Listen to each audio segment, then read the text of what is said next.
what's the update? I mean, what do we have out here? We do know at this point that it is human remains? Yeah, it's skeletal remains. It looks to be full skeleton. It's going to be a long, tedious process. Taking out the bones, sifting through the dirt to make sure we don't miss any evidence, anything that might be in there. Once they get everything out, the next step is going to be to identify the person either through dental records, through characteristics.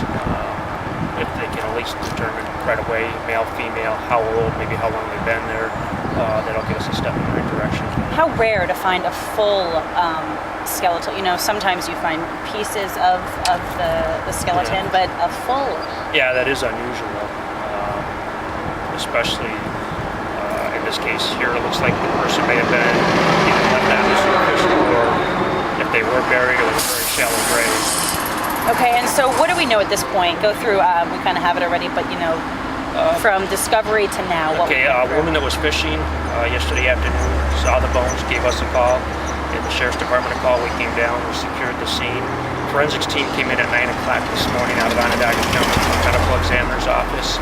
We start removing the dirt, the pieces, photographing everything, and until we get everything out, it's going to be a long process. Then getting the bones and the dental and everything to the ME's office to make an identification. What opportunities for evidence is there down there? Because the rain, you know, must have washed some away. What do we have left besides dental records? Anything we might find out through there. If there's any jewelry, clothing, material, anything like that, that'll be looked at. Have we seen any of that yet? There is some material. Not sure what that is at this point. It could be clothing or something that was wrapped around the body.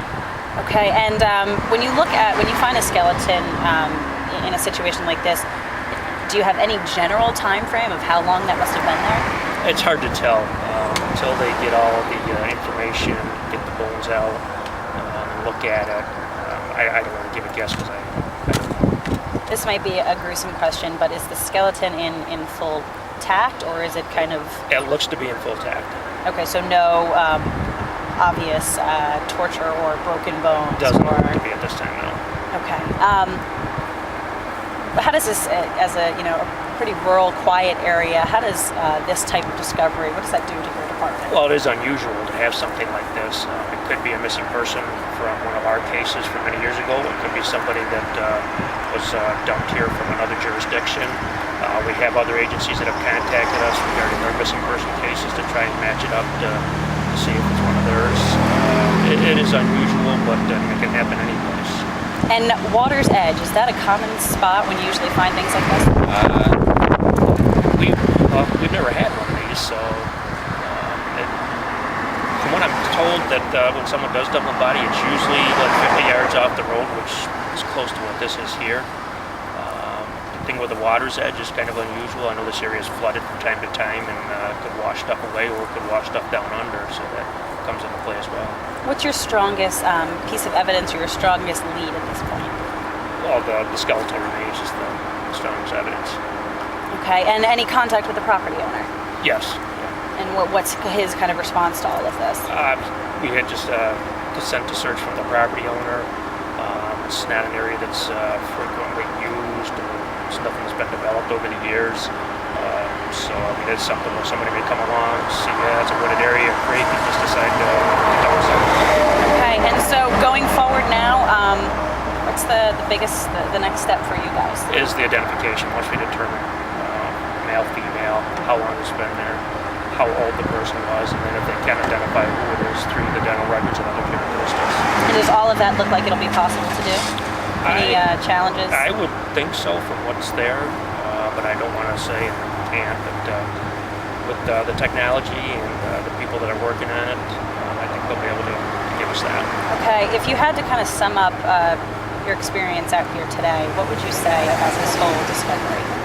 It's just something that's unusual and something that, because of what's involved, it is a long, tedious process to make sure that any evidence that's there is obtained, and hopefully from there we'll be able to make the identification.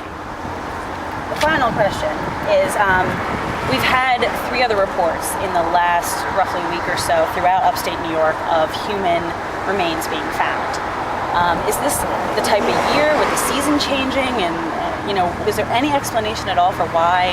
Well, the one thing with the fishing season and the wooded areas that people may be traveling through, this time of year it's not overgrown.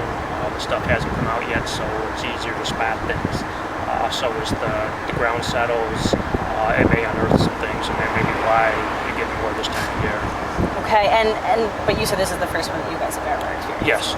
Okay, so this type of year, though, typically it would be more likely to spot something in the dead of winter. Right, because the snow would cover it up and you won't see it as readily as you would this time.